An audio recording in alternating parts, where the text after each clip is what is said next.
Unveiling the Mysteries of the Woman and the Dragon, a Revelation Insights special. In the swirling mists of metaphor and allegory, we find the woman of the apocalypse, a figure of radiant splendor. Clothed in the sun, with the moon under her feet and a garland of 12 stars on her head, she symbolizes Old Testament Israel. This woman, cherished by Yahweh, is adorned with honor and glory, reflecting the special relationship between God and his chosen people. The garland of 12 stars? It likely represents the 12 tribes of Israel. Throughout Revelation, the woman finds herself under Yahweh's protection, especially as the establishment of Yahweh's kingdom on earth draws near. This protection serves as a powerful reminder of Yahweh's enduring love for his people. But the symbolism of the woman extends into the New Testament as well. Here, she transforms into the church, with its members likened to virgins. The church is referred to as the Israel of Yahweh, a potent symbol of spiritual continuity. It's also compared to the Jerusalem above, the heavenly city, the mother of us all. As members of the church, believers become part of a chosen generation, a royal priesthood, a holy nation, Yah's own special people. And what of the future? When the Messiah returns, he will marry the church, his wife, as described in Revelation. This divine union, the marriage supper of the Lamb, underscores the intimate relationship between Christ and his followers. Thus, the woman in Revelation 12 comes to represent Yahweh's people throughout time, from the ancient tribes of Israel to the future church awaiting the Messiah's return. The symbolism of the child.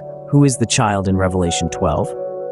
The woman, Yahweh's chosen nation of Israel, is described as giving birth to a male child who was to rule all nations with a rod of iron, Revelation 12:5.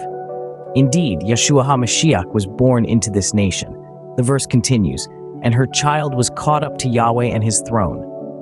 The language here makes it clear that Yeshua is the child in Revelation 12. Yeshua is the one who is prophesied to strike the nations, and he himself will rule them with a rod of iron, Revelation 19:15.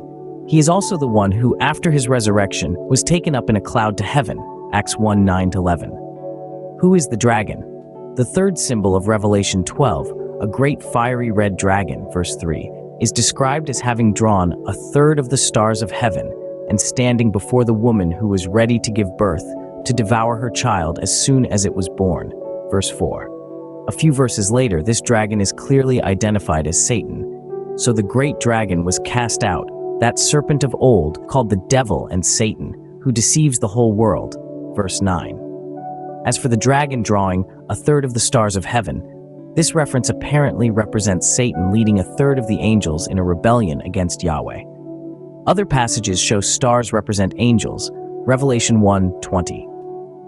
The Bible also explains that Satan had been involved in a rebellion against Yahweh in which he attempted to exalt his throne above the stars of Yahweh and be like the Most High, Isaiah 14:13-14.